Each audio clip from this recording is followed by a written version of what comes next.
אני והנער נלכה עד כה, ונשתחווה ונשובה עליכם.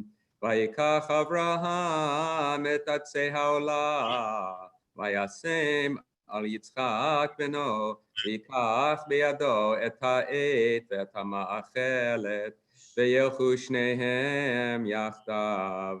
ויאמר יצחק אל אברהם אביו, ויאמר אביו, ויאמר הנני בני. ויאמר הנה האש והעצים ויעשה לעולה. ויאמר אברהם אלוהים יראה לו עשה לעולה בני, וילכו שניהם יחדיו. On the third day, Abraham looked up and saw the place from afar. Then Abraham said to his servants, "You stay here with the ass. The boy and I will go up there. We will worship and we will return to you." Abraham took the wood for the burnt offering and put it on his son Isaac. He himself took the firestone and the knife, and the two walked off together. Then Isaac said to his father Abraham, "Father," and he answered, "Yes, my son." And he said, "Here are the firestone and the wood, but where is the sheep for the burnt offering?" And Abraham said, "It is God who will see to the sheep for this burnt offering, my son." And the two of them walked on together.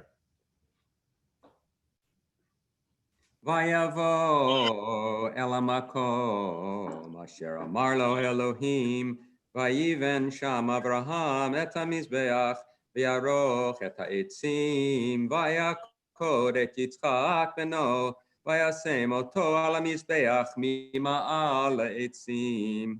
וישלח אברהם את ידו, ויקח את המאכלת לשחוט את בנו. ויקרא אליו מלאך אדוני מן השמיים, ויאמר אברהם אברהם, ויאמר הנני. ויאמר אל תשלח ידך אל הנער, ואל תעש לו מאומה, כי אתה ידעתי, כי ירא אלוהים אתה, ולא חסכת את בנך את יחידך ממני. וישא אברהם את עיניו, וירא והנה איל אחד נאחז בסבך בקרניו. וילך אברהם ויקח את האיל, ויעלה לעולה תחת בנו. ויקרא אברהם שם המקום ההוא אדוני יראה, אשר יאמר היום בהר אדוני יראה. They arrived at the place of which God had told him. Abraham built an altar there. He laid out the wood. He bound his son Isaac. He laid him on the altar on top of the wood. And Abraham picked up the knife to slay his son. Then a messenger of Adonai called to him from heaven, "Abraham, Abraham." And he answered, "Here I am." "Do not raise your hand against the boy or do anything to him, for now I know that you fear God, since you have not withheld your son, your favored one, from me." When Abraham looked up, his eye fell upon a ram caught in the thicket by its horns. So Abraham went and took the ram and offered it up as a burnt offering in place of his son. And Abraham named that place Adonai Yireh, whence the present saying, "On the mount of Adonai there is a vision." ויקרא מלאך אדוני אל אברהם שנית מן השמיים, ויאמר בי נשבעתי נאום אדוני, כי יען אשר עשית את הדבר הזה, ולא חסכת את בנך את יחידך, כי יברך אברכך והרבה הרבה את זרעך, ככוכבי השמיים וכחול אשר על שפת הים. וירש זרעך את שער אויביו, ויתברכו בזרעך כל גויי הארץ, עקב אשר שמעת בקולי.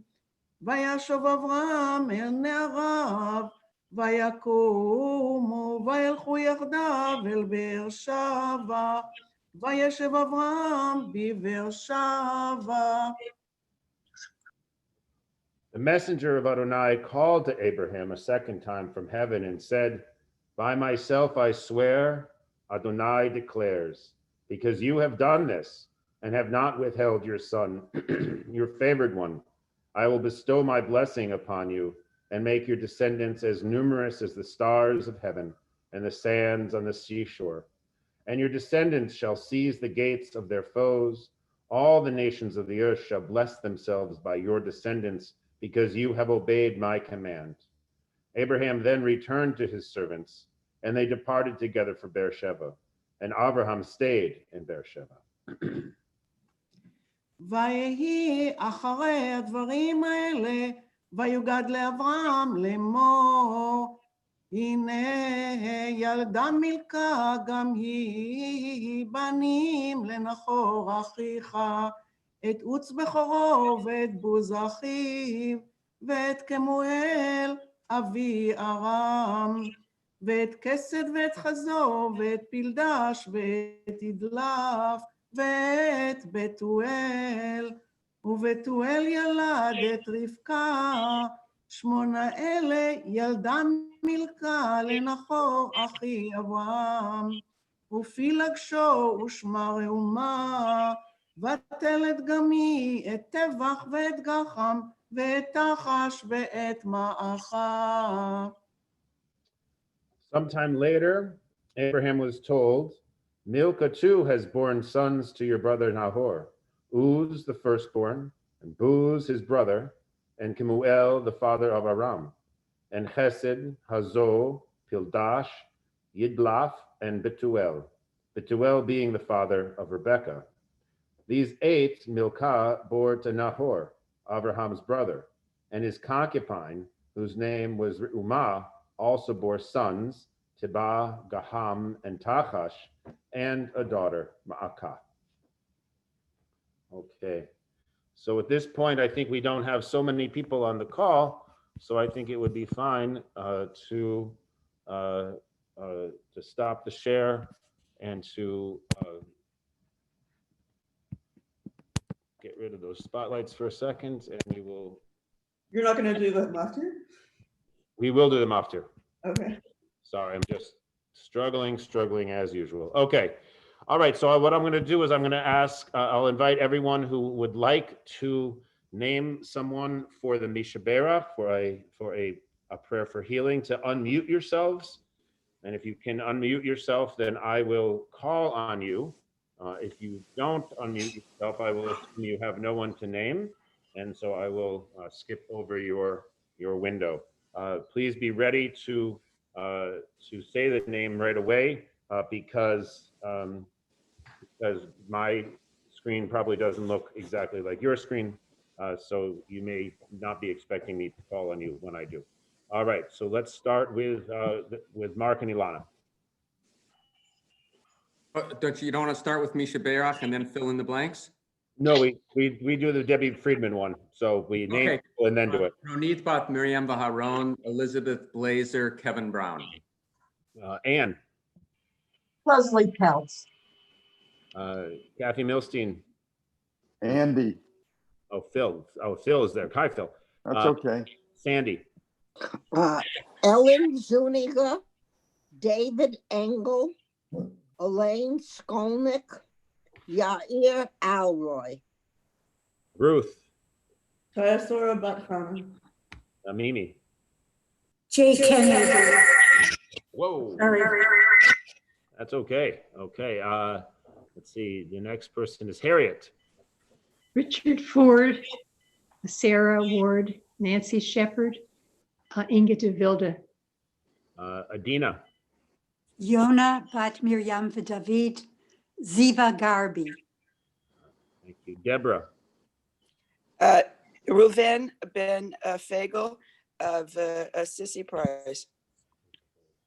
Let's see, and I don't see anyone else. I see anyone. Ilana has she had to step out. She's back now, Jim, if you Great, can go get for it, Ilana.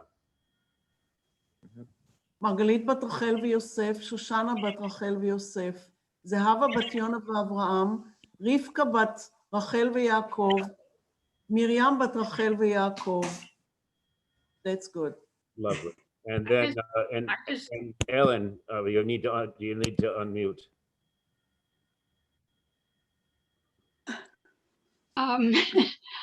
Pat Pincus, my stepsister. Thank you. Okay. And I just joined, Jim. Oh, Susan, hello, go for it. Hi. Sarah Brand, Elizabeth Brand, Jennifer Chung, and Bruce Haggerty. Okay, great. And Susan, I'll put you on reader's duty for the maftir. Okay, great. Okay, so but we'll do the Mishabera first, which is found if you have a mafsor is found. Give me one moment. I'll remind myself.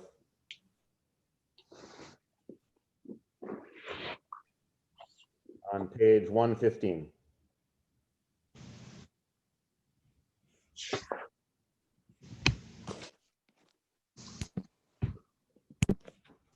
Misheberach avotenu mikor baracha lehimotenu. May the source of strength who bless the ones before us, help us find the courage to make our lives a blessing, and let us say, Amen. Misheberach imotenu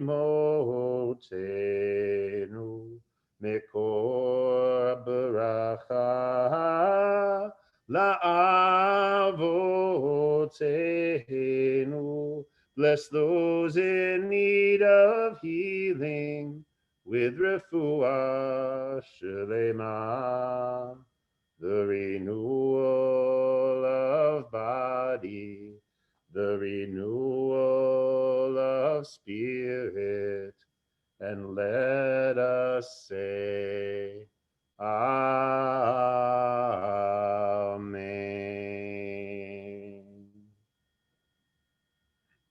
All right, so we will turn to the maftir, which is found on page 106. I'll ask Mark and Susan to unmute themselves.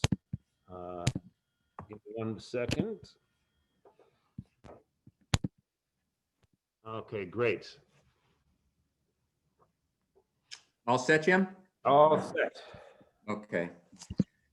ובחודש השביעי באחד לחודש מקרא קודש יהיה לכם כל מלאכת עבודה לא תעשו יום תרועה יהיה לכם ועשיתם עולה לריח ניחוח לאדוני פר בן בקר אחד עיל אחד כבשים בני שנה שבעת תמימים ומנחתם סולת בלולב השמן 3 עשרונים לפר 2 עשרונים לעיל ויסרון אחד לכבש האחד לשבעת הכבשים ושעיר עזים אחד חטאת לכפר עליכם מלבד עולת החודש ומנחתה ועולת התמיד ומנחתה ונזקיהם כמשפטם לריח ניחוח איש אל אדוני. In the 7th month, on the first day of the month, you shall observe a sacred occasion. You shall not work at your occupations. You shall observe it as a day when the horn is sounded. You shall present a burnt offering of pleasing odor to Adonai, 1 bull of the herd, 1 ram, and 7 yearling lambs without blemish. The grain offering with them, choice flour with oil mixed in, shall be 3/10 of a measure for a bull, 2/10 for a ram, and 1/10 for each of the 7 lambs. And there shall be 1 goat for a purification offering, to make expiation in your behalf, in addition to the burnt offering of the new moon with its meal offering, and the regular burnt offering with its grain offering, each with its libation as prescribed, gifts of pleasing odor to Adonai.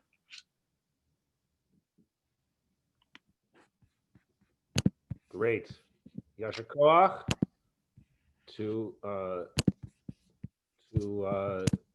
Mark and to Ilana and to Susan. And I'm sorry here, for some reason, there's some, again, having some sort of issue. Okay, there we go. All right. All right, so we will get started now with our, I'm going to stop the share, and we will get started with the, with our Torah discussion. So I'm going to pin Lee. And so the way that I would like this to work, I think, is that we will have Lee speak to us, and then Lee will speak to us, and then we will have questions and answers. And so for the questions and answers, what I would like people to do, if it's possible, is please to make sure that you raise your hand electronically. So if you are using a phone, please, you will hit you'll hit *9, and if you are using an electronic device, please figure out how to raise your hand. Then I will I will be alerted to the fact that your hand is raised. Oh, the Haftarah. I forgot all about the Haftarah. Oh my gosh. Jim Leppert. Thank you. Thank you. Thank you. I really appreciate it, because now I'm going to unpin, I'm going to unspotlight Lee, and I'm going to spotlight Jim Leppert. I just have to find you, Jim. There you go. That's Phil. Phil also has a hat. I'm looking for Jim Leppert. Where are you?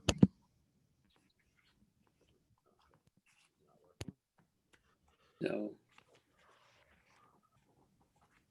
There you are. I'm getting ahead of myself here. Okay, so I will share the Jim. So are you muted? Not anymore. Good deal. All right. So let me put that on the screen.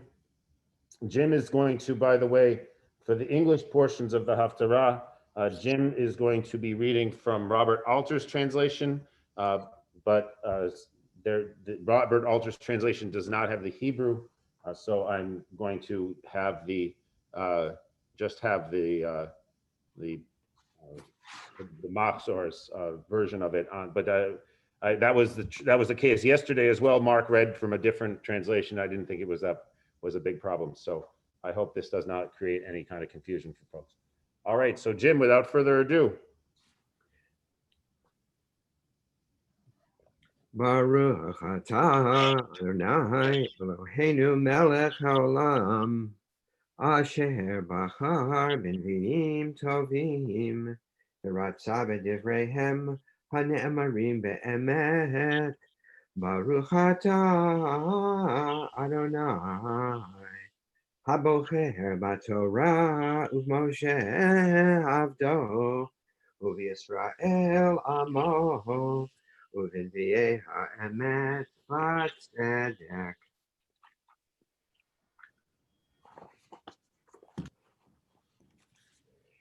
Ko Amar Adonai, Ma'atzachen bamidbar, Am Seridei Charev, Haloch lehargio Yisrael. The people, survivors of the sword, have found in the wilderness. Israel going to find rest. From afar, the Lord appeared to me. With everlasting love do I love you. Therefore did I draw you close in kindness. Yet will I rebuild you, and you will be built, O Virgin Israel. You shall deck yourselves with timbrels and go out when the celebrants dance. You shall plant vineyards on Samaria's hills, which have been desolate from exile. The planters there shall plant and eat the fruit. For a day is to come when watchmen call out on Mount Ephraim, rise and let us go to Zion, to the Lord our God. For thus said the Lord, sing out in joy for Jacob, shout jubilant at the head of nations. Proclaim, praise and say, the Lord has rescued your people, the remnant of Israel.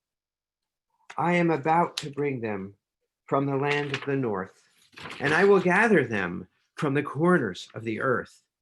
The blind and the lame will be among them, she with child and the woman in labor.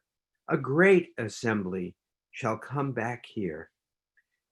In weeping shall they come, in supplications will I lead them. I will make them walk by brooks of water on a straight way where they shall not stumble. For I am father to Israel, and Ephraim is my firstborn.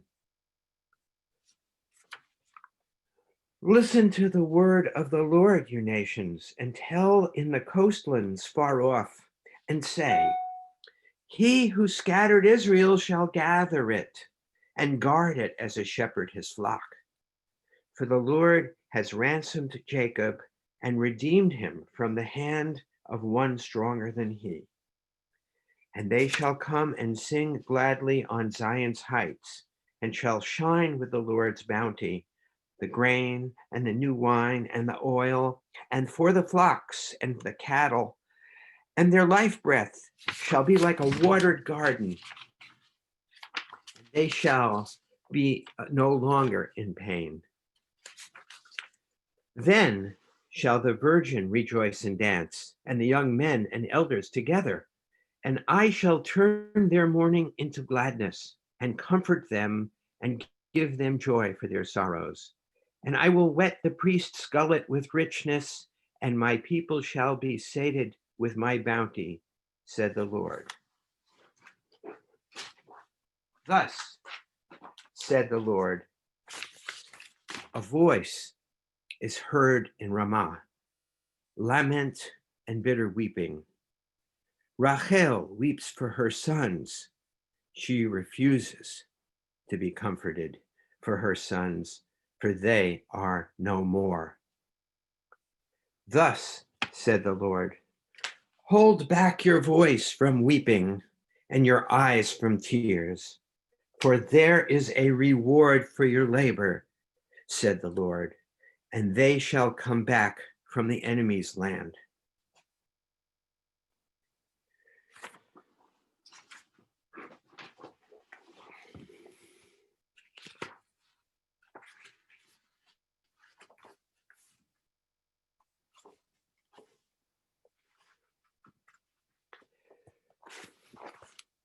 Ko Amar Adonai,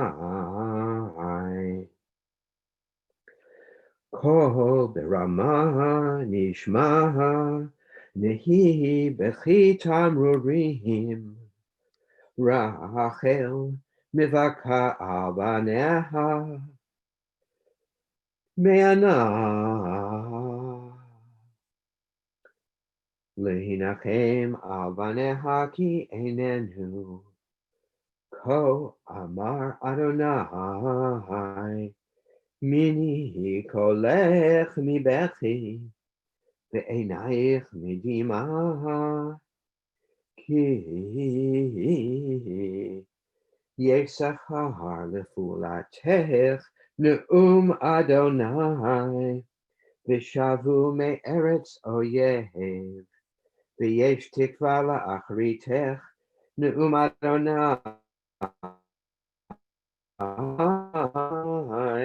ושבו בנים לגבולם.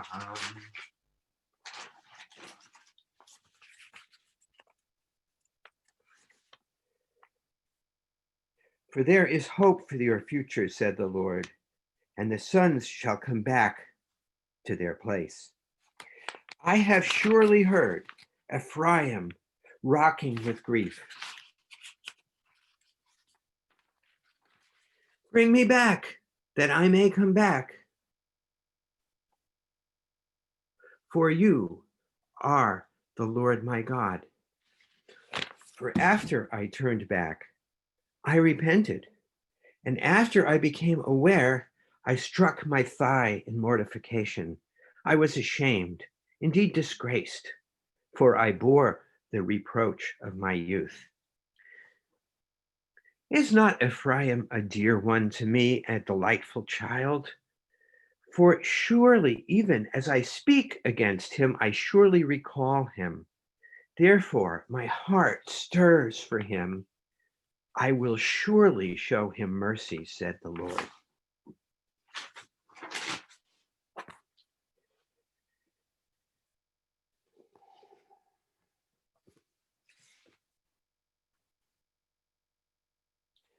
Haven Yakir li Ephraim Im yelet sha'ashuim Kimideh dabrivo Zachor eskereno od Al ken hamume ilo Rachem arachmenu ne'um Adonai.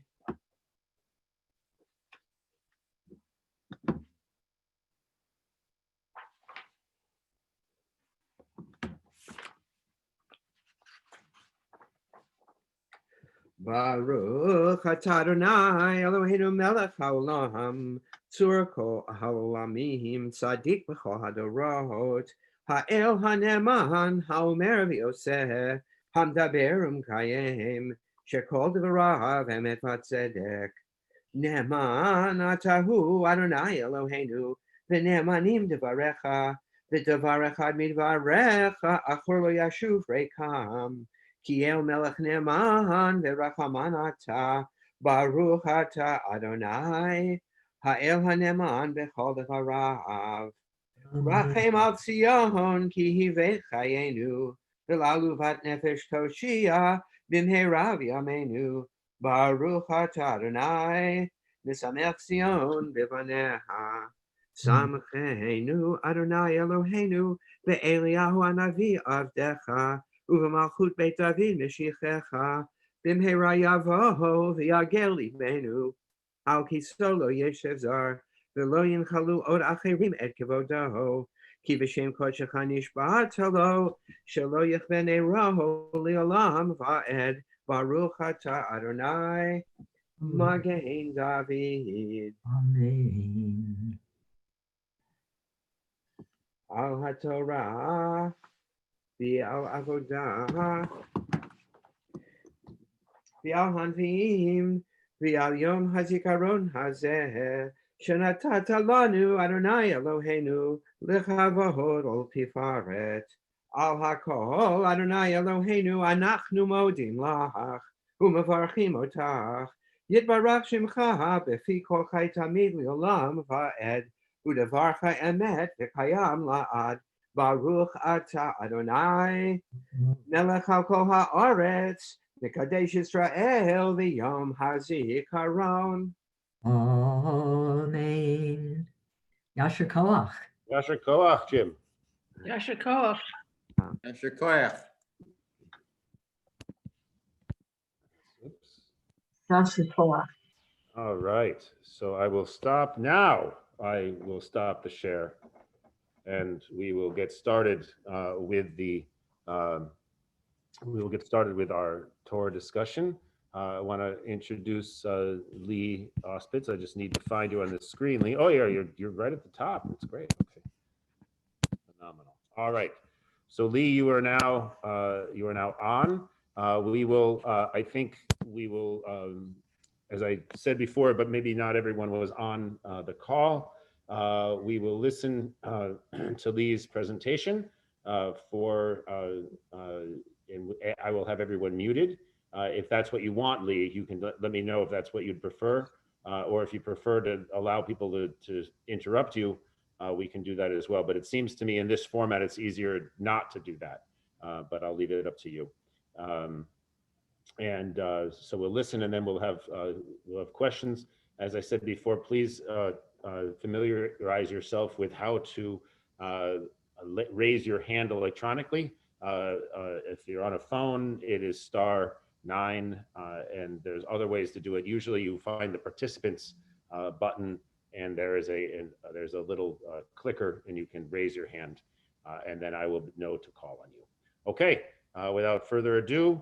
Lee, thank you very much for agreeing to do this.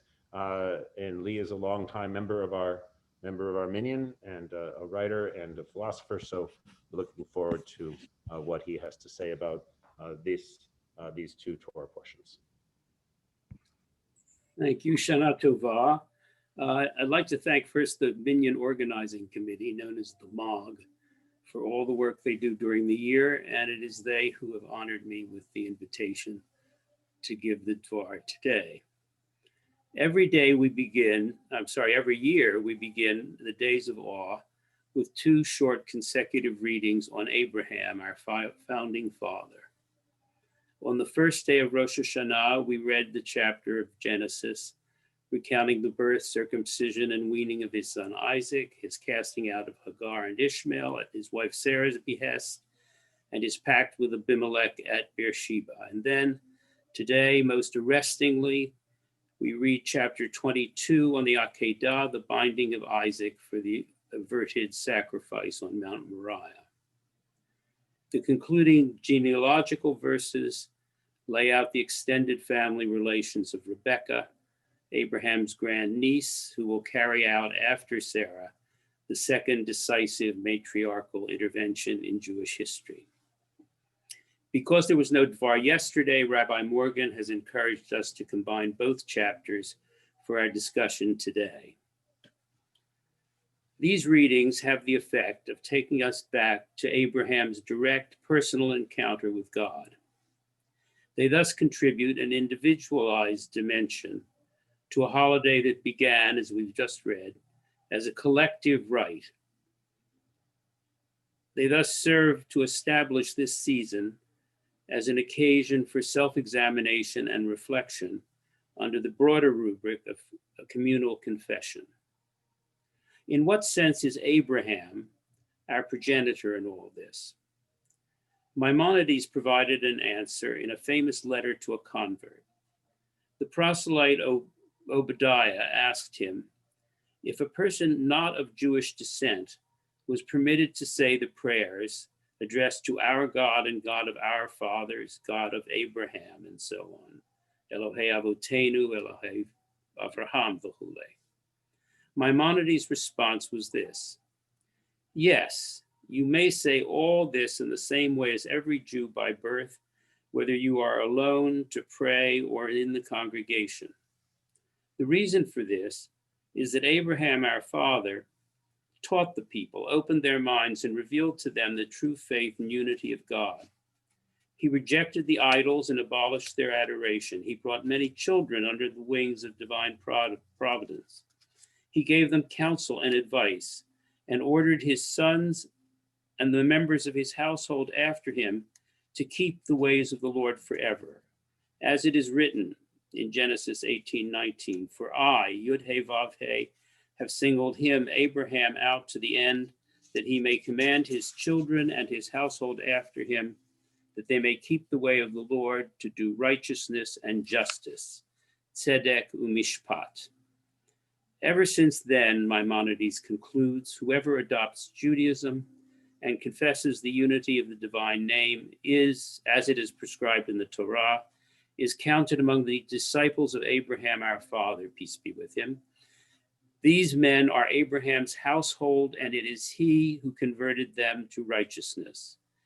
In the same way as he converted his contemporaries through his words and teaching, he converts future generations through the testament he left to his children and household after him. Thus, Abraham, according to Maimonides, is our father not exclusively by blood, but rather inclusively by the force of his example in teaching righteousness and justice, tzedek umishpat. What are now called the Abrahamic religions follow him in teaching tzedek umishpat under one God. But the story of the Akedah reminds us that the pursuit of righteousness and justice is not the whole of Abraham's legacy. Though never mentioned again in the Hebrew Bible, even in prophetic denunciations of child sacrifice, the Akedah has become an abiding example of unswerving devotion to be revisited afresh every Rosh Hashanah. Abraham, as we know, held God himself to the ideals of tzedek umishpat when he argued for the innocence of Sodom, if any there were. Later, he expressed his distress over the banishment of Hagar and Ishmael, until God assured him that Ishmael would prosper into a great nation. Yet in the episode of the Akedah, Abraham is silent before the Almighty. The only word he utters is Hineni, here I am. His silences, coupled with the extreme brevity and enormity of the narrative, have invited commentators to fill in the gaps with legend and lore, with imputed dialogue, notably from Isaac and Satan, with imaginative midrashic reconstructions, and with learned elaborations using the accepted methods of the day. Every verse, every phrase, every word, and even every syllable has been scrutinized. And not just in Jewish thought. The Akedah archetype is absolutely central in Christianity and Islam. Recourse to it has been common during ordeals of martyrdom and bereavement across many places and centuries, and it haunts the secular imagination in times as in modern Israel, when an older generation must send its youth to war, metaphorically binding them for sacrifice. The metaphor of binding, indeed, is at the root of our English word religion, from the Latin ligere, and also of obligation. So we might ask ourselves, as others have asked down the ages, why didn't Abraham question God as he had done on other occasions? What was God's purpose in bringing Abraham to the brink of sacrificing his child by his own hand? On its plain meaning, or pshat, what does the Akedah tell us about that binding we call religious obligation? Since we are covering 2 days of readings, we can begin by contrasting the binding of Isaac with the expulsion of Ishmael. In the case of Ishmael, it is Sarah, not God, who demands that Abraham cast out Hagar and her son. Ishmael is arguably Abraham's firstborn. As with most struggles for dynastic succession, the banishment does not present a pretty picture. A small etching by Rembrandt renders the scene convincingly, with Sarah sketched gloating triumphantly in the background. God nevertheless assures Abraham in advance that this will turn out well in the end. Ishmael will father his own nation, while Abraham's spiritual line will be perpetuated through Isaac. I'd like to share a Cameroonian market woman's insight into the Hagar-Ishmael story. It came to me secondhand through a Protestant missionary who had spent many years in West Africa. He confided that his work at first seemed deceptively easy. The tribe to which he ministered already believed in one God. Their deity, however, was a diabolical spider god who spun webs that entrapped human beings until the spider devoured them at his pleasure. The missionary had no trouble preaching monotheism to this congregation, but he hit a brick wall in conveying the Protestant notion of grace as divine favor bestowed on the faithful without regard to merit or works. Having been taught in seminary that divine grace was a New Testament concept, he tried several examples from the Gospels to no avail. Finally, a market woman stood up and cited the example of Hagar. God took a slave woman and made her into a great nation. The congregation grasped instantly that the one God of the Hebrew Bible acted with mercy and loving kindness where their spider God had acted with malice and caprice. Now, whereas Hagar and Ishmael were passive beneficiaries of God's favor, the episode of the Akedah involves a much more complex interaction between God and Abraham. It is God in his own voice who orders Abraham to journey from Beersheba to Moriah. He uses the very same words by which Abraham was commanded to leave Haran for Canaan. Lech lecha, betake thyself. These are the only two times the command Lech lecha is heard in the entire Hebrew Bible. The figure of speech in the two Lech lecha episodes are also the same, moving from the broader to the specific.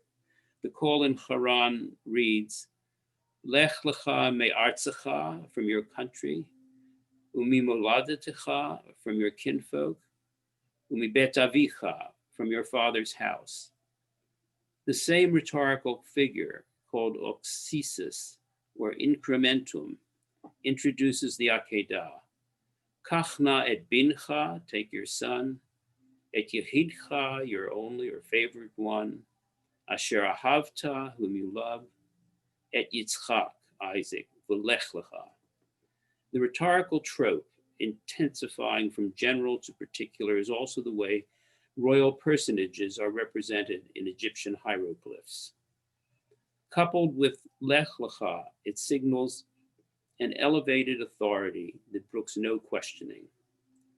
But unlike the first lech lecha in Haran, God gives Abraham no vision of great things to come.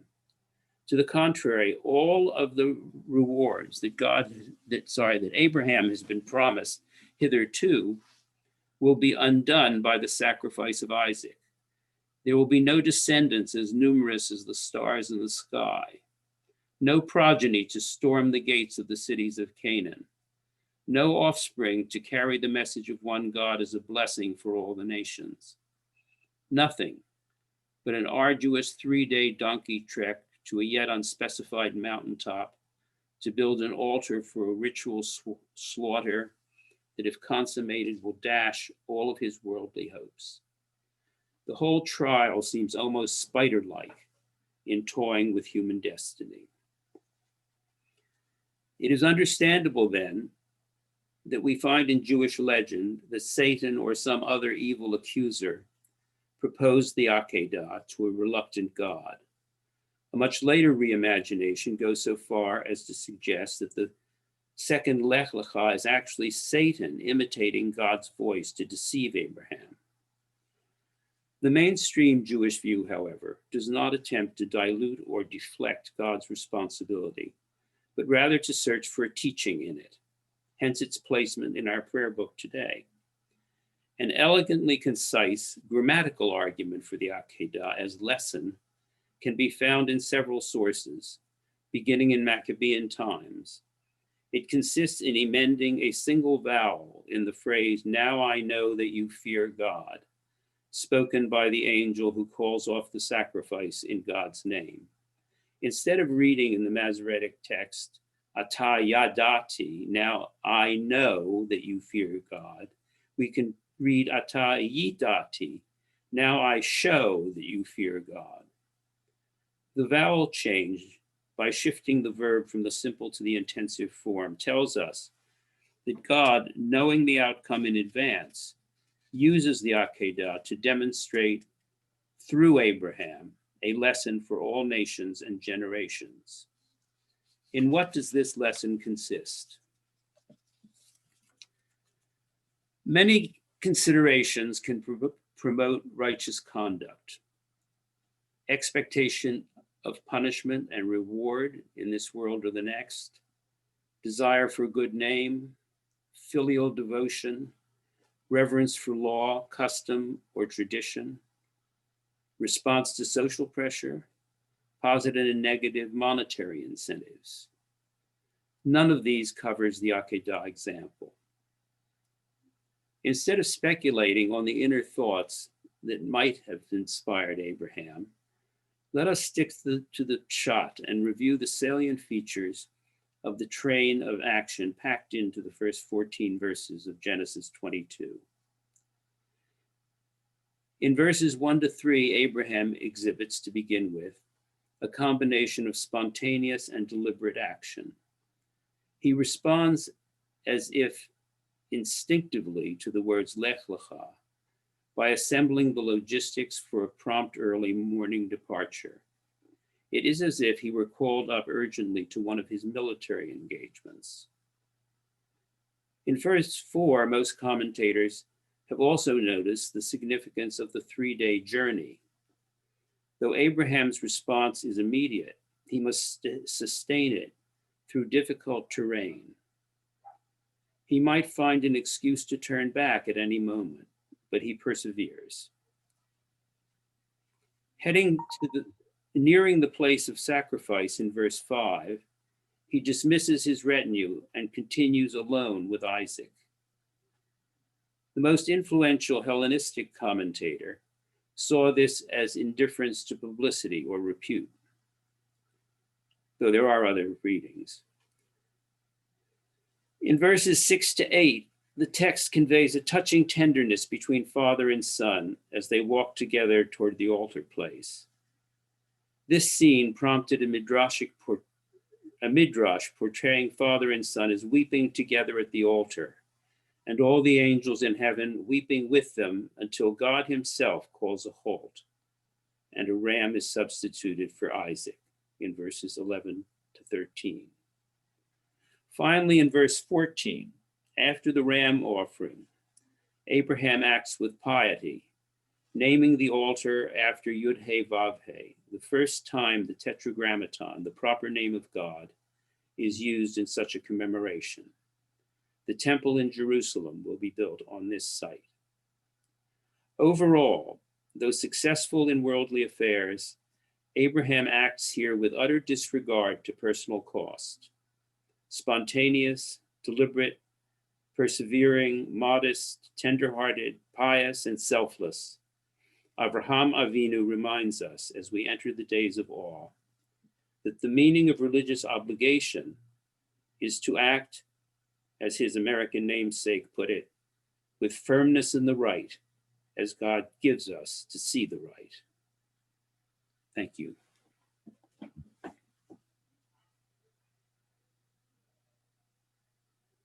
Yasher Koach.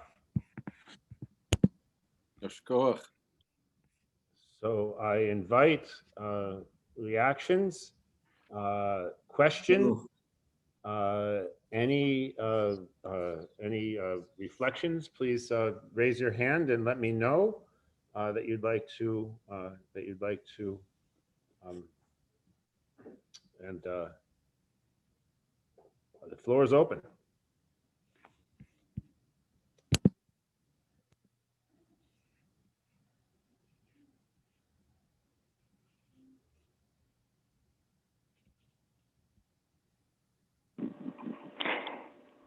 This is Martha speaking to say that it's a beautiful, beautiful draft. It's a beautiful sermon. And thank you very much. A lot to think of. Thank you. Thank you, Marcia. I see Patrick. Patrick's hand is open, is up. So Patrick, I'm going to ask you to unmute, and you can. Let's see. Did I? Patrick?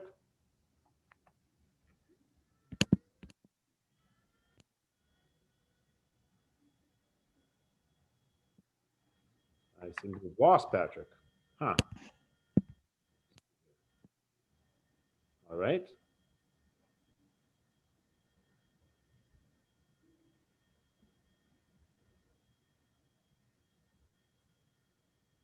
This is very unlike the worship and study minyan to not have I guess because Bernie and Sidra aren't here, but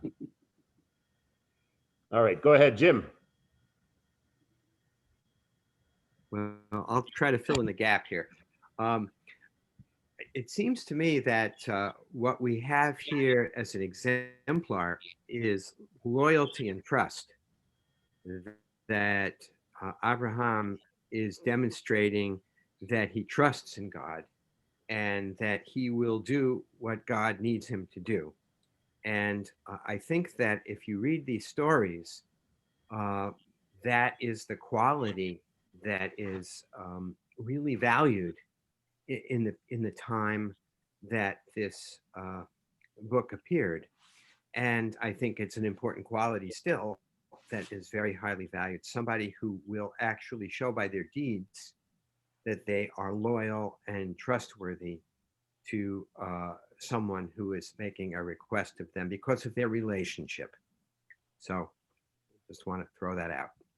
Thank you, Jim. Ellen. Yeah. Years ago, I used to go to the discussions at the 92nd Street Y in New York by the man who wrote Messengers of God. I have a problem, so I lose names. Elie Wiesel. Yes, Mr. Wiesel. And in talking about the sacrifice of Isaac, he said, and I don't know if this was also in his written Messengers of God, that Isaac never came back. That he doesn't show up in the Torah after that.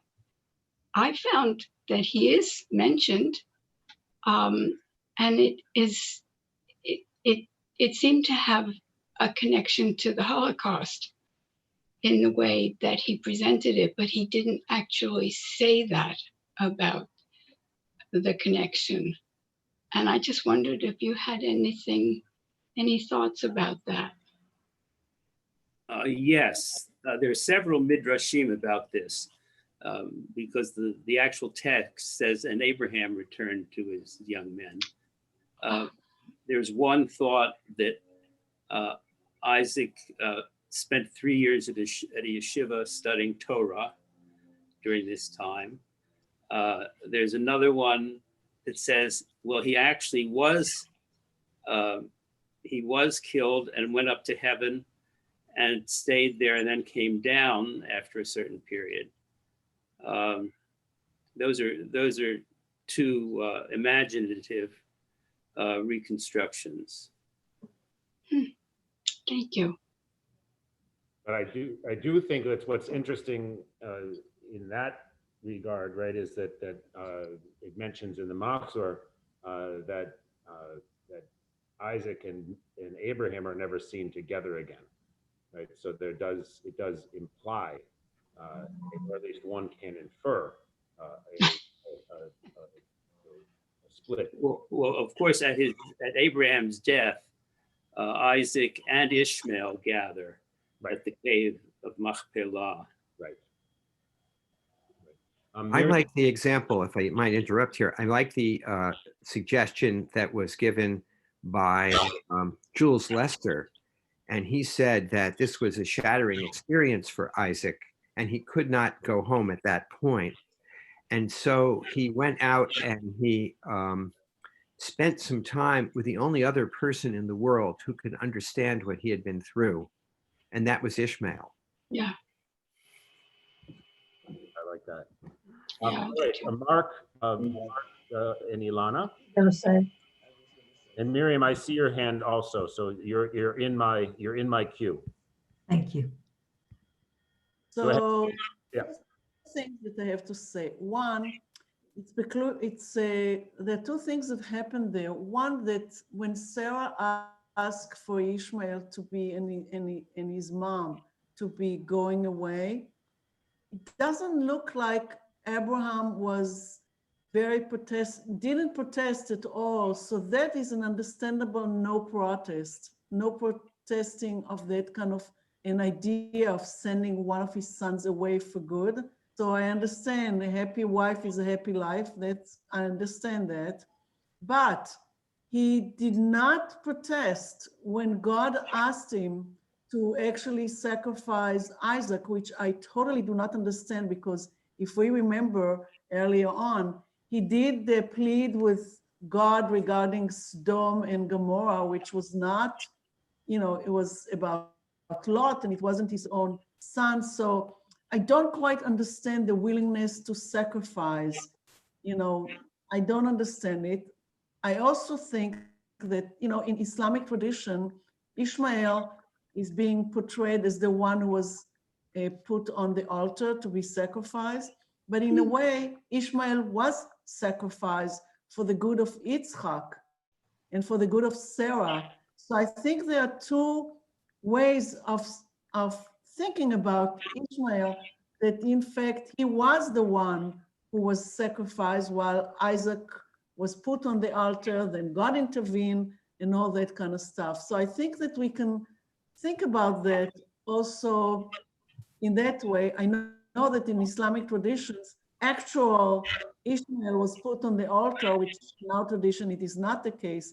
But even without him being put on the altar, it seems to me that Ishmael was definitely kind of sacrificed in a different way.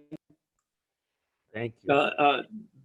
Two responses on the expulsion of Hagar and Ishmael.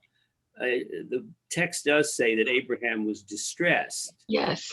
And that God then reassured him that this would all work out. But it is certainly the case that Hagar was given very inadequate provisions for her trips into the wilderness. What was it? A loaf of bread and a flask of water. So she was being sent out as if to almost certain death. Right. I do agree that he was distressed, but it didn't say that he was protesting his wife's ideas. So yes, well, God says, listen to Sarah. No, but this is the first matriarchal intervention in our history. Right. So I'm gonna. Then the second point about the Quran. The Quran actually has the main. First of all, it's very important in the Quran that even though it never mentions that Ishmael was the one who was sacrificed, the later tradition is so strong that the major holiday, the Feast of the Sacrifice, Eid al-Adha, is the sacrifice of Ishmael.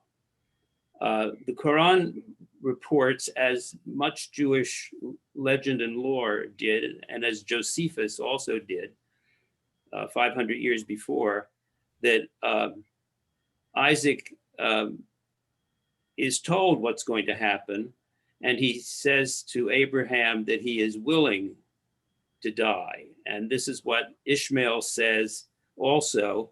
So it is taken as the ultimate surrender, which is to God's will, which is the whole basis, theological basis of Islam. And that fits with Jesus.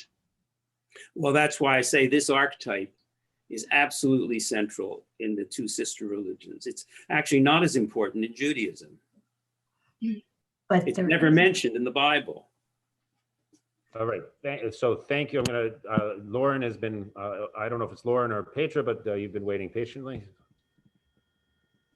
Oh, yeah. Hi. I enjoyed the talk. I don't think Lee will be dismayed if I say I too am not thoroughly convinced that Abraham's behavior was exemplary, but I can understand it better. So I did have a specific question about the spider god, but I just tried to slip in one comment that I've probably expressed at previous high holiday service, which is an interpretation I heard in Hyde Park, which is that perhaps Isaac was a teenager, in which case Abraham's behavior is totally understandable. The comment about the spider god, one of the benefits of the Zoom service is, since I don't mind using electronic media for other things, is I can immediately look up spider god and saw that he's a Ghanaian, in Ghanaian folklore, is a trickster. And so that he's not really a god per se, which might be more analogous to the idea that it was actually Satan who's involved in the Akita than the spider god. So I just thought I would add that. But enjoyed the talk very much. Thank you. Great. So I see Anne. So go ahead, Anne, and then we'll have Miriam. Have Ruth Geller here. She wants to say something. Come on. Hi, Ruth. Hi. Talk loudly. I just has been wondering over the very fact that he was going to be sacrificed. What does that do inside him, thinking that his father is really even for any reason at all? What does that do with his ability to have faith in the trustworthiness of someone as important as your father? Is this somewhat a foretelling of some of the difficulties between fathers and sons over the years? Did you get that? Did you hear Please her? repeat it. I couldn't understand a word you said. I'm not sure that your audio is completely clear. Well, Ruth's not very close to it. I think the bottom line was, did this Akita foretell the problem of issues between fathers and sons Over the years. over the years? That he has no faith, he can't have faith. That he can't have faith. That he's a father figure. He doesn't have faith in the father figure. Get that? Yeah, I get it. Lee, do you want to address that? I'm sorry, which point to address? Because I didn't hear the last comment. Well, Ruth wanted to know if this foreshadowed the problems of fathers and sons, and specifically, and whether it affected the son's ability to have faith in their fathers.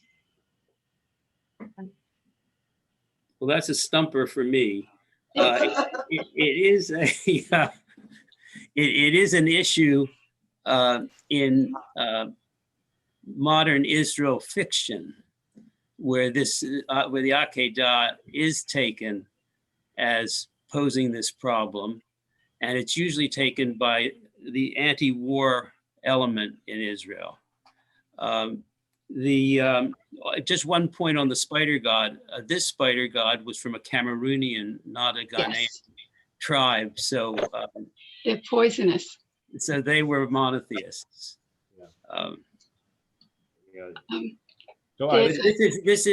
It has been used, especially in the 60s after the war. It's been a literary theme in Israeli fiction. But it's also a fact in many families over the century. Yeah, I mean, I think in terms of the archetypal relationship between fathers and sons, right, and the tension that often, I mean, not that I know anything about that, between fathers and sons, and I think that both the need for the son to be able to have faith and trust in the father and as I've grown into my role as father, to realize how that it really is reciprocal, that the father really needs to be able to have faith and trust in the son. And I do think that taking this out of a, taking this story out of a, this is the way we should behave kind of a story, and more of a, this is the way that the generations often interact kind of a story, is a different way of learning from it. So again, now Miriam, please, you've been waiting so patiently. Well, a great deal of what I had originally had in mind has already been covered. I am reminded, however, if I can make a somewhat different point, of Hilary Putnam's comment on this parsha, specifically on the lead-in to the Akedah section, where it's described as Abraham being put to a test by God. Hilary said that clearly, in his mind, Abraham had flunked the test. And whether you accept that interpretation or not, I think the two stories taken together, and I'm glad that Lee put them that way, and Yasher Koach Lee,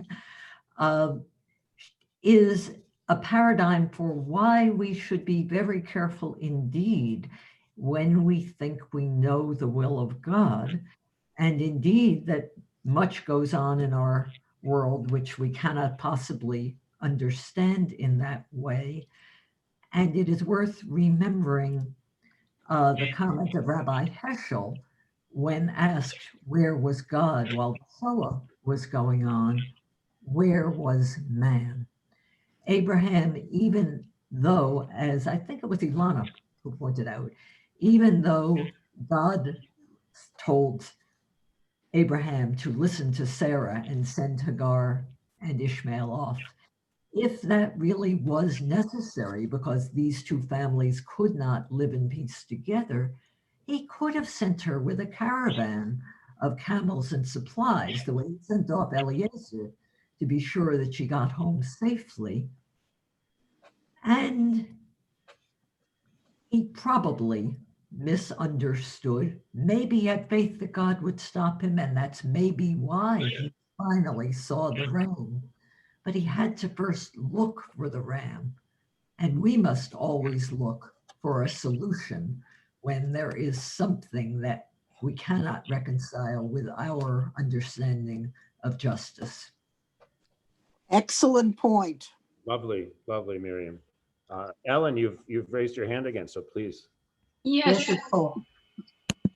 there's a long tradition, certainly in Greek tragedy, of what's called the king must die, of the king having to die so that the next king can take on the rule.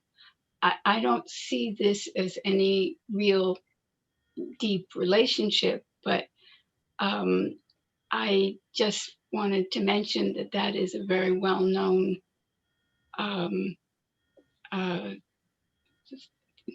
don't know how to say it, but it's just something that is in many things to do with psychology, and also just look around the world. Lee, do you want to comment on these reflections? Yes, of course, the obverse of the idea that Abraham flunked the test is that God flunked the test. But I'm inclined to accept the narrative as it is, and accept the sort of neo-grammatical view that this, like the latter plagues in Egypt, is a departure by God from the normal course of things in order to lay down a lesson for all time. So I just disagree, but then again, that's Jews for you. We don't have multiple opinions, we're not doing it right. That's right. Just to respond belatedly to Jim Lefferts' point about loyalty and trust, the other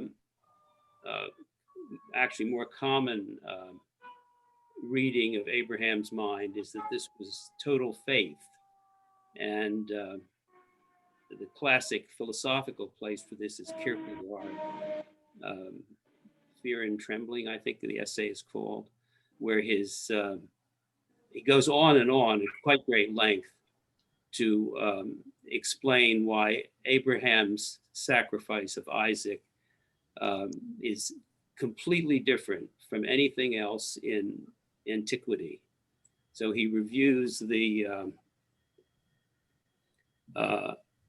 sacrifice by Agamemnon of Iphigenia, the verdict by Brutus to have his two sons executed for sedition. I can't rattle them all off now, but he sees Abraham's journey as, I think he calls him a knight of faith. I think it would sound better in French, a chevalier de la foi, but he takes this as the ultimate in faith. It's actually a very Lutheran idea. And there, I don't know if everyone saw the comment from somebody who's named Listening In. So it'd be nice to know your name, Listening In. But that person says there is a sense in which God sacrificed Abraham by demanding this sacrifice. Well, God has nothing to do with Abraham after this, of course. This is the last of the, 5, I think, encounters between the two. And God is actually not present in this one. It is an angel of God, who in Midrash is said to be Michael. But I don't think God is abandoning Abraham at all. I think Abraham remains our father throughout Jewish liturgy and history. Miriam? There are midrashim that portray Sarah as dying because of it, that she is unable to accept that Abraham, this husband she's been married to all these years and thought she knew, would be capable of doing this. There's a midrash that says he got up real early in the morning because if he waited until she was awake, she would never have allowed him to go. She would have stopped it somehow. It is possible that we don't hear of further conversations between Abraham and God because God had already said everything to him that he felt that Abraham could absorb. It's possible that Abraham was no longer able to hear God's voice after this. We do hear about Abraham taking Keturah, who in at least one midrash is identified as being Hagar, as a wife after Sarah has died and having more children. So he isn't completely alone in sexual terms, but does not seem to make further progress in religious terms. Yes, there actually, the midrashim about Sarah dying as a result of this has two versions. One of them is she dies of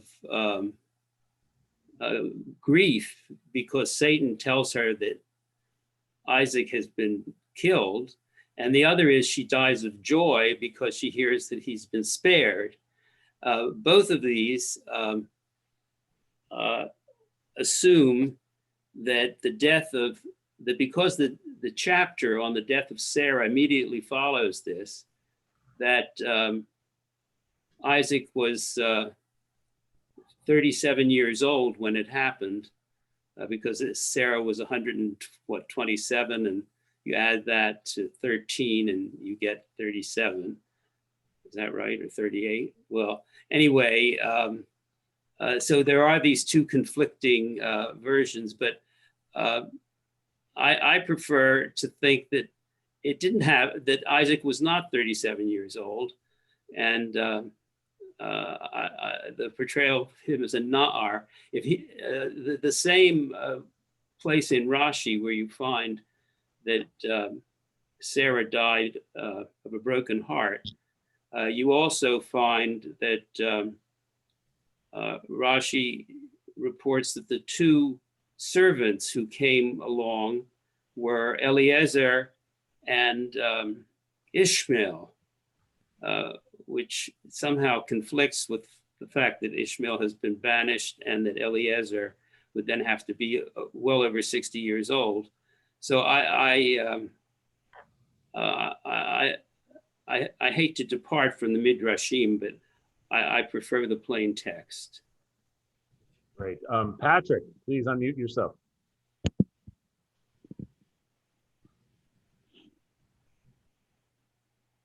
Okay. You push star 6, Patrick. There you go. Okay, I thought it was a very, very interesting thing that Marion just mentioned about Abraham, and I think Abraham was before God's time, before the major flood came up with Noah. That's all I wanted to say. Marion, you were great, Marion. Thank you. Great. Thank you, Patrick. And then our final comment will come from Susan Brand.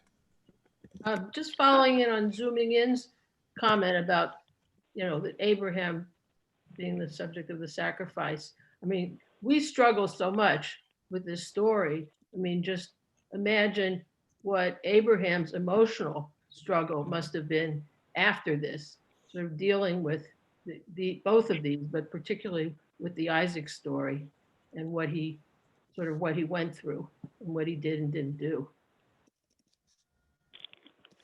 I'm back, Rabbi. Oh, good. Good, Elaine. That's great. I'm here for the shofar service. Good. Perfect. You're perfect timing. All right. Can I have one last word? Yes, I was just about to invite you, Lee, to close us out with final reflections based on our conversation. Well, it's not a final reflection. It's just since my son is on the line, I wanted to have a last word about the father-son issue. Great.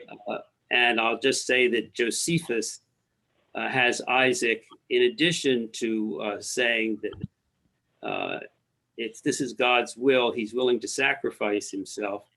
Josephus adds that he would sacrifice himself even if it was only his father's will. So talk about lied. Great. All right. Well, thank you everyone who participated, and whether it was a participating by listening closely or by offering your comments.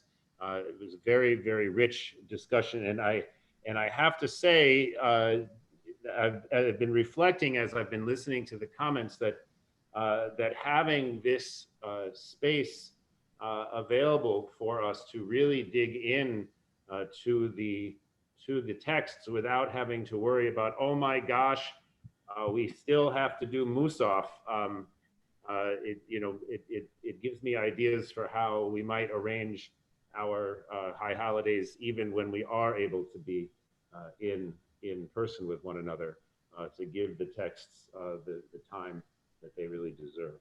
So we will now turn back to liturgy, and I'm going to ask, I didn't arrange for this ahead of time, but I'm going to ask Miriam, because you've jumped in before. So if you're not opposed, Miriam, to being the person who responds, Amen, and sort of the other person that's live, that would be great.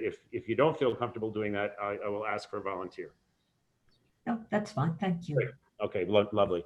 All right, so I'm going to start. I'll start the share again, and we will go back to. I just have to find where I am. Here I am. I think that's me. There we go. All right, so we will start the share again. I'm gonna. I will mute everybody, Susan. Don't worry. I'm ruthless.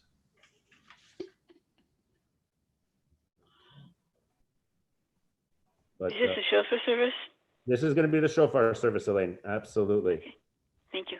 And so everyone who is still unmuted, why doesn't everyone say Shana Tova to everybody else, and we will Shana Tova, everybody. Shana Tova. Shana Tova. To be together. So we'll start with Avinu Malkeinu, as I mentioned yesterday with Shabbos. So we didn't get to do yesterday. We didn't get to do Avinu Malkeinu. We didn't get to listen to the shofar, and we didn't get to do all kinds of things. So we will do some of them today, and then, as you know, we'll be gathering later today at Christian Herder Park to do the shofar service in Tashlich in person. All right. So we'll be beginning on page 92 for Avinu Malkeinu. And so Miriam, you'll repeat when we say the words out loud in the middle of the page. Those are the ones that you'll respond to. I'm sorry. I spoke too soon in saying yes. I have a different Maksur than when you're using, and difficulty reading it on the screen. So which Maksur do you have? The Maksur Hadash. Oh, okay. That one I can't help. Probably similar, but I have to find it. And the English might be a little different than what we're looking There's at. someone who has the Maksur Lev Shalem who is willing to be the respondent. Susan, great. Okay, lovely. What do you want me to do? So, for instance, like Avinu Malkeinu, there are places where the congregation is supposed to respond. So I need someone to respond to those after I say them, if that makes sense. So Avinu Malkeinu, right? I need someone to say them after me. To repeat each verse after you? Exactly. You know what? I think what we'll do, I'm not going to have anyone do it. So Miriam, I'm going to leave you as the person, and you're just going to say Amen when it's appropriate to say Amen. Everyone else can just say, can repeat after the verses behind their mute. Okay, so page 92. Avinu Malkeinu chatanu lefanecha. Avinu Malkeinu ein lanu melech eleata. Avinu Malkeinu aseh imanu lema'an shemecha. Avinu Malkeinu chadesh aleinu shana tova. Avinu Malkeinu batel ba'adenu v'yozeh reot chashod. Avinu Malkeinu batel machshavot sunim. Avinu Malkeinu ha'teret tzatleinu. Avinu Malkeinu kadeh kol tzar mashtir ne'elenu. Avinu Malkeinu kalei dever v'cherev v'ra'av v'shushvil u'mashchir v'avon u'shmad mibnei v'ritech. Avinu Malkeinu salach u'machal b'chol avonotenu. Avinu Malkeinu necheh ba'aver v'sha'enu chatotenu k'mei neged hinechet. So please repeat after me. Avinu Malkeinu chazireinu b'tshuva shelema lefanecha. Avinu Malkeinu shalach refuah shelema leholei amecha. Avinu Malkeinu shalach refuah shlema. Avinu Malkeinu zocheinu b'zichron tov lefanecha.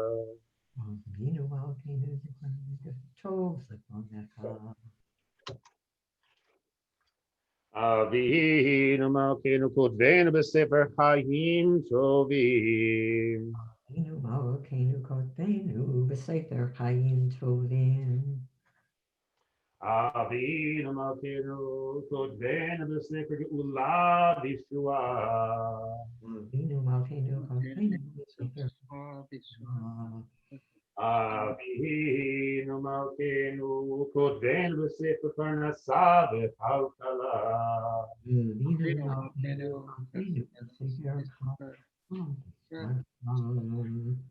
אבינו מלכנו, כותבנו בספר זכויות. אבינו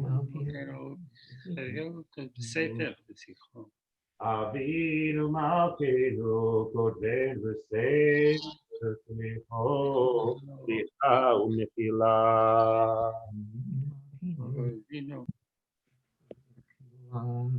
אבינו מלכנו, הצמח לנו ישועה בקרוב, אבינו מלכנו, הרם קרן ישוע ישראל עמך, אבינו מלכנו, הרם קרן ישוע, אבינו מלכנו, שמע קולנו חוץ ברחם עלינו, אבינו מלכנו, תקבל ברחמים וברכות ותגבתנו. אבינו מלכנו, נא תשיבנו ריקם לפניך, אבינו מלכנו, זכור קרבך אנחנו. אבינו מלכנו, חמול עלינו בעלמנו ותפנו. אבינו מלכנו, עשה למען הרוגים על שם קודשך. אבינו מלכנו, עשה למען תבוכים על יחודיך. אבינו מלכנו, למען באי באש ובמים על קידוש שמך. אבינו מלכנו, עשה למענך, אם לא למעננו. אבינו מלכנו, אבינו מלכנו, אבינו מלכנו, עוננו ועננו, כי אין בנו מעשים. עשה עמנו צדקה וחסד. עשה עמנו צדקה וחסד והושיענו.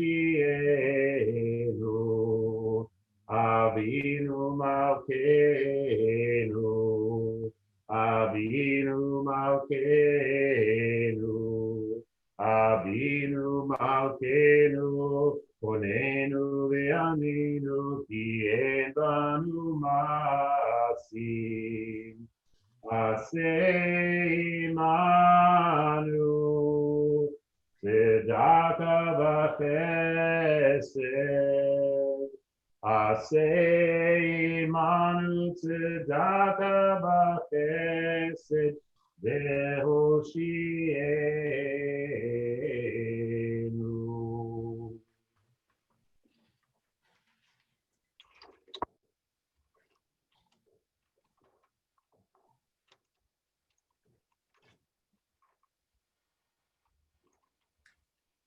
All right, so we will turn now to the service for the blowing of shofar on page 118. And I'm going to ask Adam Simha to unmute himself and to become.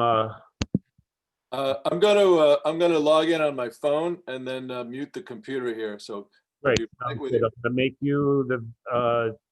Could you put your video on? Give me 1 second. Take your time. While Adam is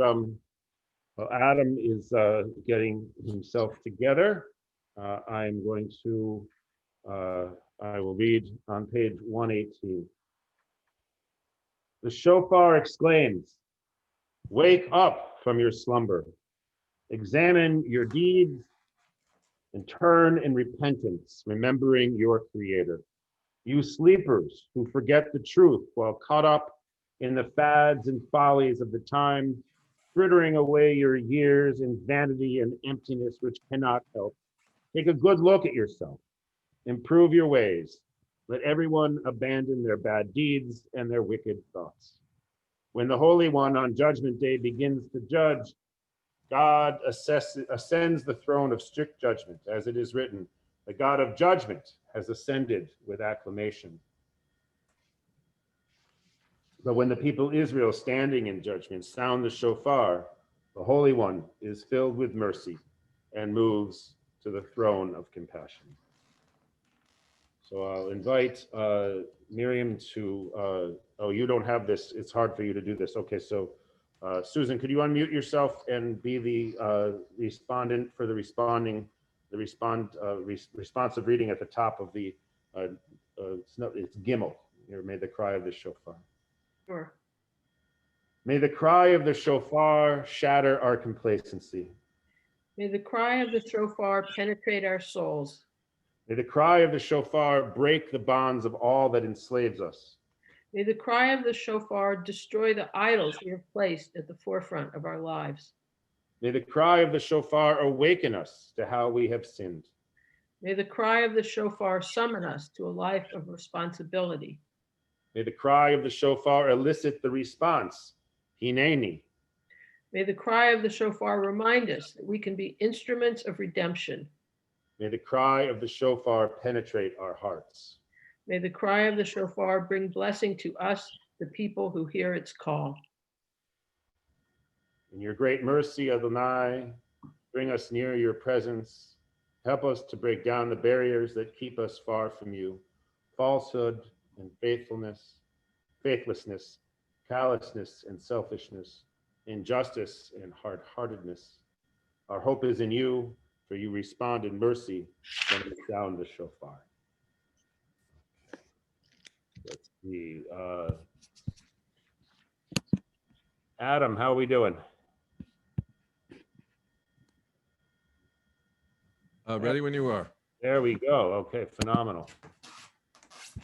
All right.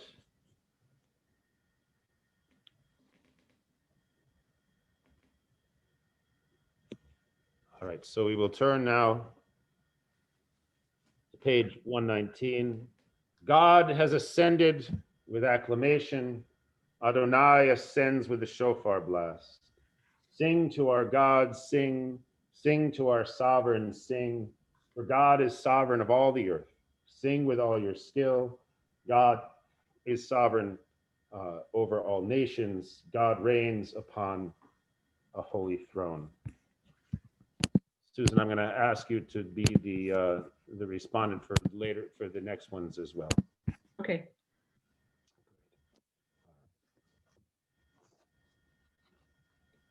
Allah Elohim Bitrua Adonai B'kol Shofar Zameru Elohim Zameru Zameru Lemelkeinu Zameru Melech Kol Haaretz Elohim Zameru Maskil Malach Elohim Al Goyim Elohim Yashav Al Kiseh Kodsho Min HaMetzah Karatia Anani V'Merchavia. Susan, this is what you repeat. Min hametzar karati haneni v'merchavia. Oli shamata al ta'alem oznecha l'ravchati l'shavati. Oli shamata al telem es aznecha l'ravchati l'shavatati.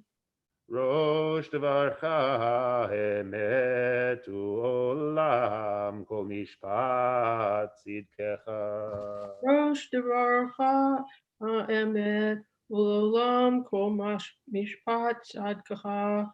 Aro abdecha letzov ayashkuni zedi. Aro abdecha latov ayashkuni zadim.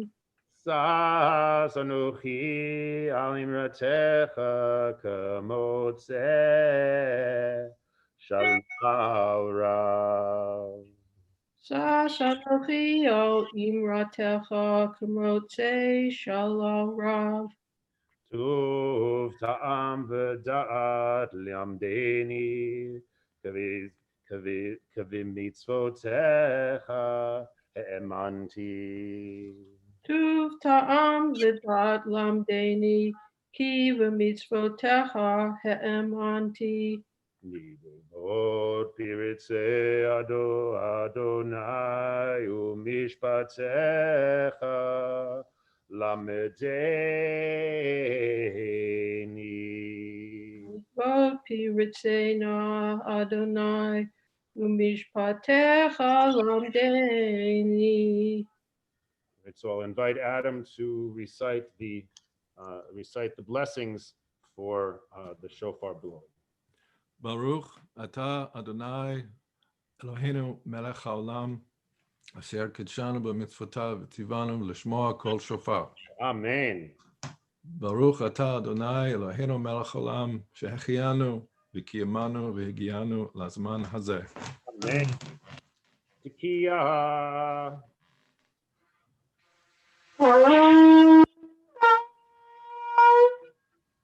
Shavarim teruah.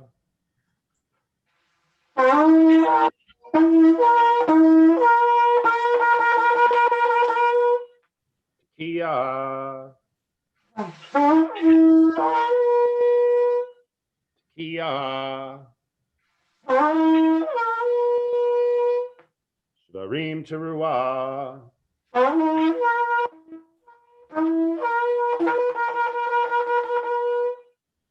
Tekiah. Tekiah. Shvarim teruah.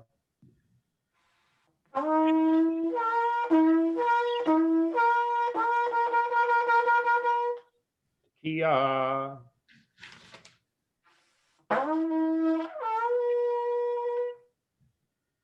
Tekiah.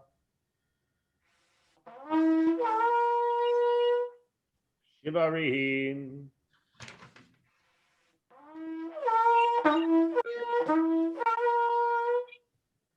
Tekiah.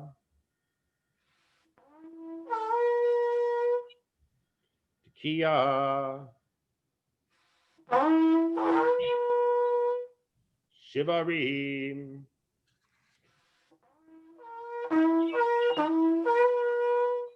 Tekiah. Tekiah. Shivarim.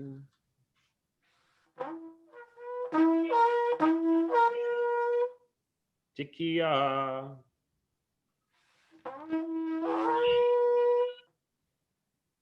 Tekiah.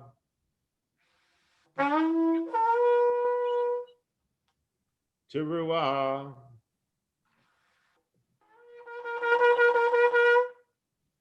Tekiah.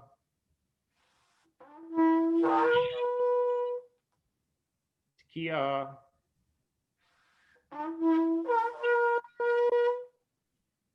Teruah. Tekiah. Tekiah.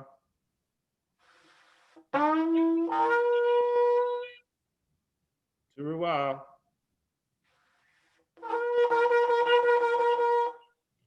Tekiah Gedolah.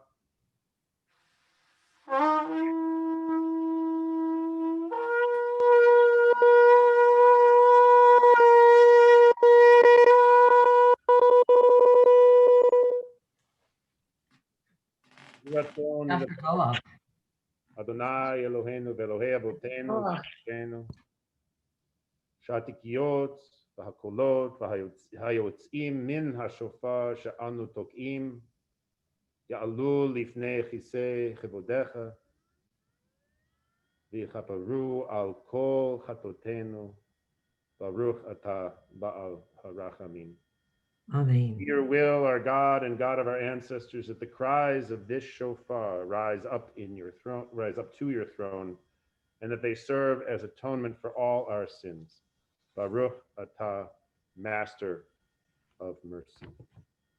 Ashrei ha'am yodei trua, Adonai beor panecha yehalechun v'simcha yigilun kol hayom uvtzidkatecha yarumu.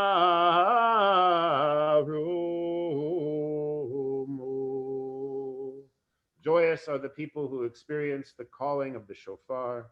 Adonai, they walk by the light of your presence. They continuously rejoice in your name and are exalted through your righteousness. So we will turn now to page 150. We have a little bit of an opportunity to do a second Musaf. It'll be probably about 10 minutes worth of liturgy if you are able to stick around, and we'll replay some of the highlights from yesterday. But we'll do one thing we didn't get to do yesterday, which is the Eyatayu, the dream of universal redemption, a piyut. This is a very lively tune that I used to use to wake everybody up from their slumber after they had fallen asleep halfway through Musaf. But there's a wonderful. So the part of the congregation is just the very last line, the Yitnu lecha keter melucha, to crown you as sovereign. So it goes like this: Ve'yetayu kol le'ovdecha, and everyone says Ve'yitnu lecha keter melucha vivarechu shem kevodecha, and everyone together Ve'yitnu lecha keter melucha vayagidu va'im tzidkecha ve'yitnu lecha keter melucha v'halelucha kol afsei haaretz ve'yitnu lecha keter melucha. Yes, exactly. This is the square dance, 100%. Now I lost my place, unfortunately. Vayomeru tamid yidgonanai. Oh no, v'halelucha. Oh, no, that one I did. Ve'yomeru tamid yigal Adonai ve'yitnu lecha keter melucha yalalai yalalai yalalai yalalai yalalai yalalai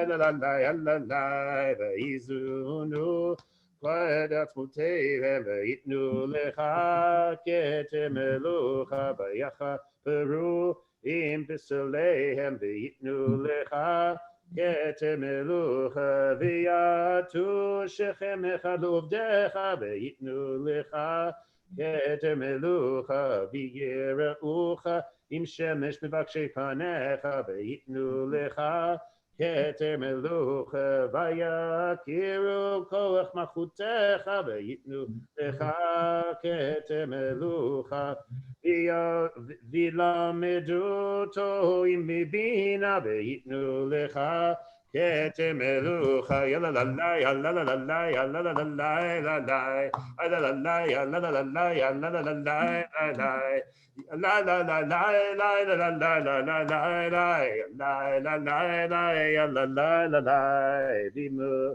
v'malelu et geburtecha ve'yitnu lecha keter melucha v'naseucha midnaseh lechol Rosh ve'yitnu lecha keter melucha v'saledu b'chilafanecha ve'yitnu lecha keter melucha yalalai yalalai yalalai yalalai yalalai yalalai yalalai yalalai yalalai.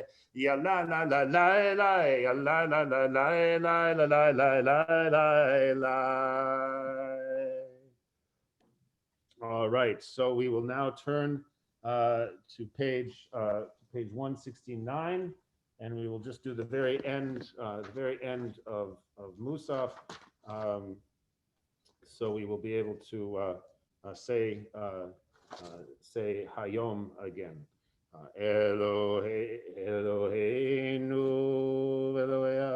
Elohevotenu Barechenu Babracha Mishuleshet Batorah הכתוב על ידי משה עבדך, האמורה מפי אהרון ובניו כהנים, עם קדושך כאמור. יברכך אדוני וישמרך. יהי רצון.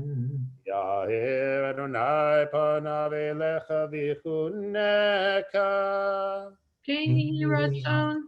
יישא אדוני פניו אליך וישם לך שלום. יהי רצון. עם שלום טובה וברכה, חן וחסד ורחמים עלינו ועל כל ישראל, ועל כל ישראל עמך. ברכנו אבינו כולנו כאחד, כולנו כאחד באור פניך. ברכנו אבינו כולנו כאחד, כולנו כאחד באור פניך. כי באור פניך נתת לנו אדוני אלוהינו תורת חיים, ואהבת חסד וצדקה וברכה ורחמים וחיים ושלום. וטוב בעיניך לברך את עמך, לברך את עמך ישראל בכל עת ובכל שעה, בכל עת ובכל שעה בשלומך. בספר חיים ברכה ושלום ופרנסה טובה. אני זכה וניכתב לפניך. אנחנו וכל עמך בית ישראל, לחיים טובים, לחיים טובים ושלום. ונאמר כי וירבו ימיך, ויוסיפו לך שנות חיים, לחיים טובים תכתבנו אלוהים חיים. כותבנו בספר החיים ככתוב, ואתם הדבקים, ואתם הדבקים, ואתם הדבקים באדוני אלוהיכם, חיים כולכם היום. היום, היום, היום, היום, היום, היום, היום, היום, היום, היום, היום, היום, היום, היום, היום תעצנו. You're muted, Miriam.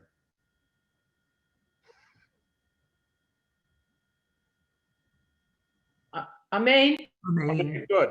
Hayom, hayom, hayom, hayom, hayom, hayom, hayom, hayom, hayom, hayom, hayom, hayom, hayom, hayom, hayom tevachenu. Amen. Great. Hayom, hayom, hayom, hayom, hayom, hayom. Hayom, hayom, hayom, hayom, hayom, hayom, hayom, hayom, hayom tigalenu. Amen. Amel, hayom, hayom, hayom, hayom, hayom, hayom, hayom, hayom, hayom, hayom, hayom, hayom, hayom, היום תדרשנו לטובה. Amen.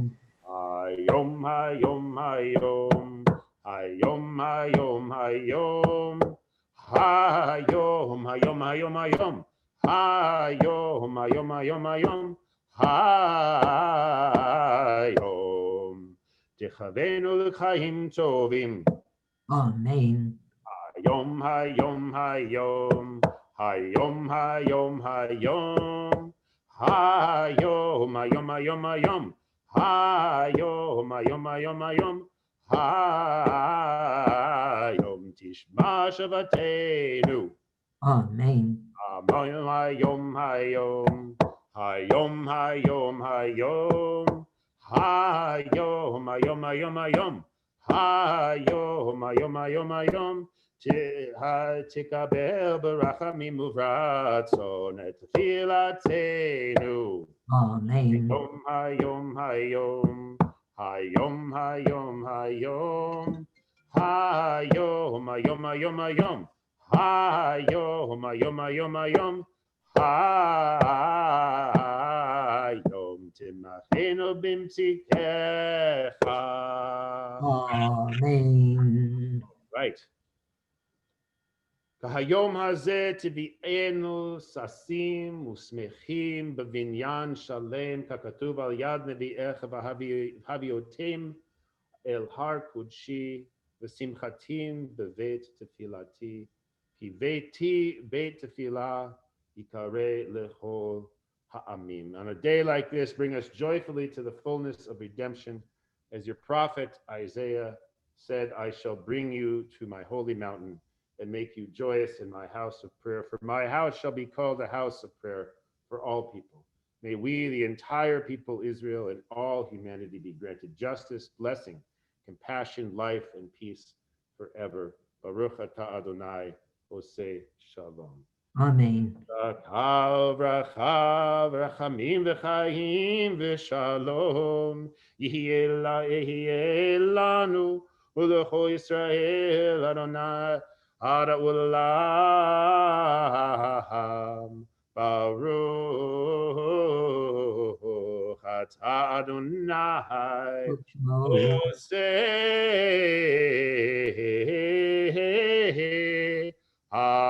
Shalom. Amen. Okay, so Shana Tova, everyone. Shana Tova. Yasher Koach. Thank you. Let's see. I'm going to unpin these guys.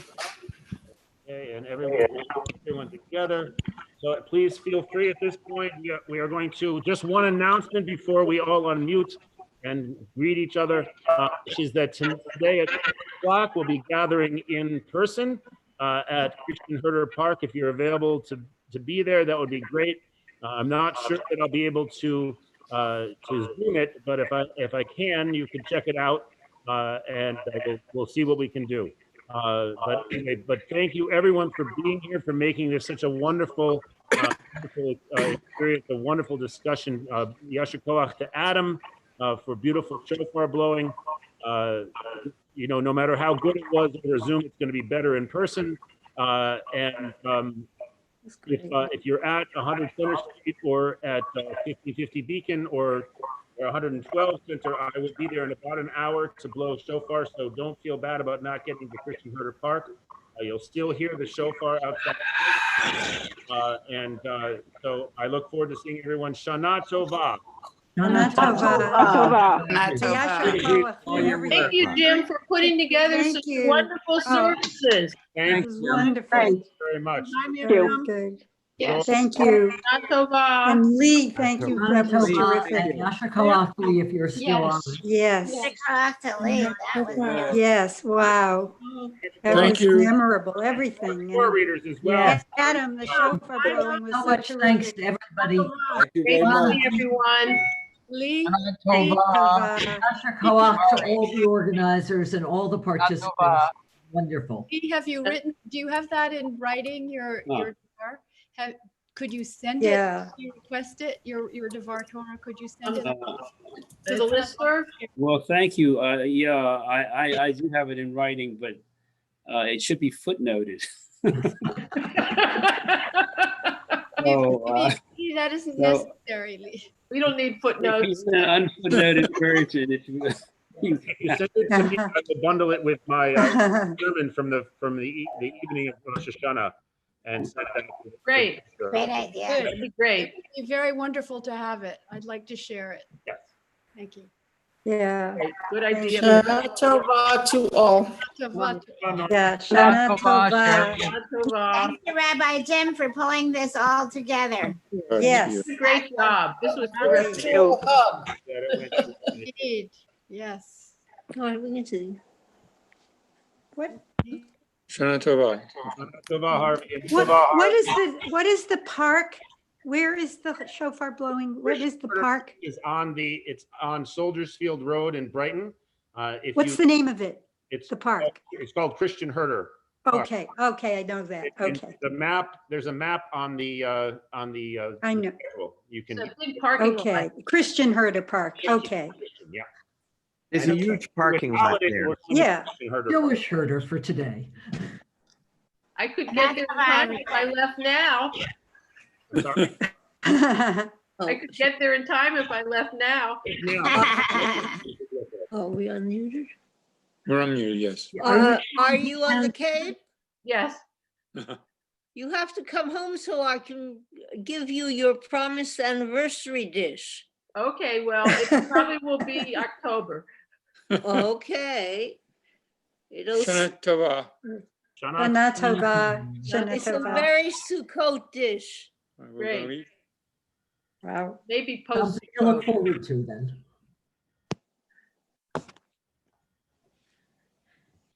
Shana Tova, everyone. Shana Tova. Shana Tova, everybody. Thank you, Rabbi. My pleasure, Georgia. Thank you for being here. My sister and daughter are meeting us downstairs to hear the shofar. Lovely, lovely. Looking forward to seeing them Thank you. See you downstairs. soon. Yep.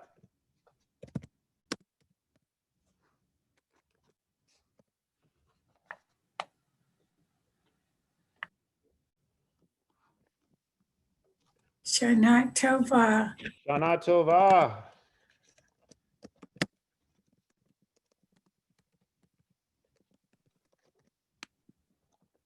Shana Tova. Shana Tova, Susan. Thank you, Jim. Shana Tova. Is that Ovadia? Hi, Ovadia. Great to see you. See you. See you soon, I hope. See you later. Good. Bye-bye.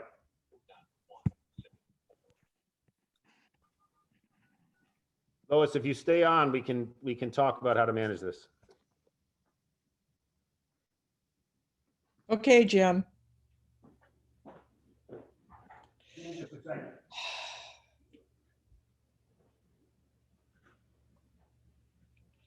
Before I do anything else, Lois, let me go and see if the Machzor is up there.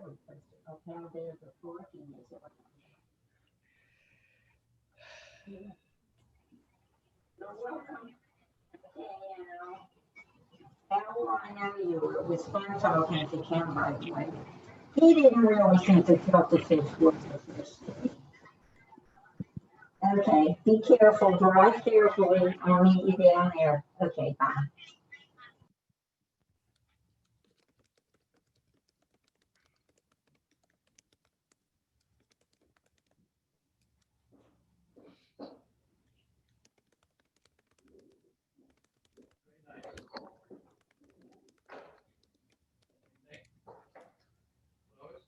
Yeah.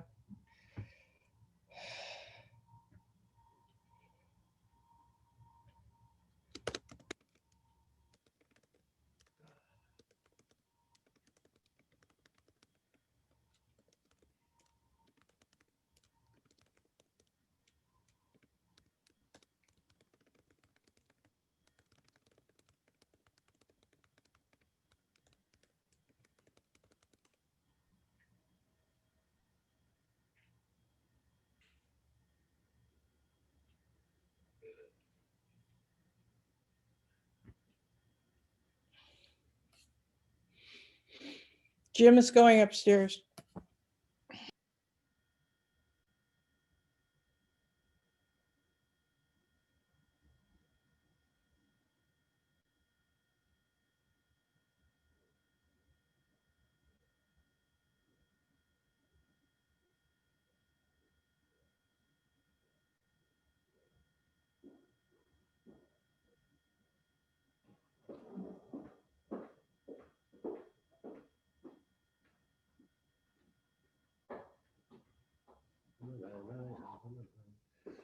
Okay, Lois, I found it. Good, good, good. Thanks, Jim. What's your address? Or Well, did you put it in the chat? yeah, are you going to be at Tashlich? Yes, I'm going to be at Tasha. We have a dinner engagement around 4:30 somewhere out in Burlington, but we could swing by there maybe 3:45. I'll get there as close to 3:45 as I can. I want to get there early anyway. Yeah. I have to deal with something with my son. Uh-huh. So, but I'm planning to get there 3:45. So that should. Okay. So we could try to swing by and pick it up then. Perfect. And Perfect. that'll solve the problem. Thank you so much. Great. That's perfect. All right. Good, Lois. Jim, Jim, You. Jim, Yashikoya, it was a beautiful service. You are. And needless to say, from one musician to another, you were great. Yeah, your Nusach was really good on the Yontif prayers. I was impressed that you got it. Yeah, no, I've been, it's really good, Jim. Thank you very much. I've been, it was one of my goals when I was a rabbinical student. To always, to always use proper Nusach. I was inspired by Scott Sokol. Do you know Scott? Yeah, I know who that is. Cantor, right? And he really, my first class on Nusach with him got me so excited to try to make distinguish right between holidays and festival and Shabbat and Hol, and so it's really stuck with me. And there are people who sort of suggest, oh, it's too complicated. Yeah, I don't hear very many rabbis really do it right. Right. Yeah. I mean, and I think one of the reasons is because especially in the liberal world, people feel like, oh, it's too complicated for the congregation. But I've found at 100 Center Street that people just fall into the whole Nusach when we do something on Hol, and they have no, it doesn't bother them to do the Hol as opposed to doing the Shabbat Nusach, which is generally what happens. On like in Shiva minions and stuff, very often people will do Shabbat Nusach, even though it's like, Yeah, I know. But thank you. I really. Yeah, and we noticed. I noticed. Whoa. Well, I'm glad. You obviously picked up the altar. You picked up the altar. Well, right. Just the end. Yeah, I heard that. Yeah. But everything else too. Everything else is most, not everything. Most, yeah. A lot from Spiro. A lot from Okay. We'll see you later then. See you soon, Lois. Bye-bye. Yeah, bye-bye. Thanks.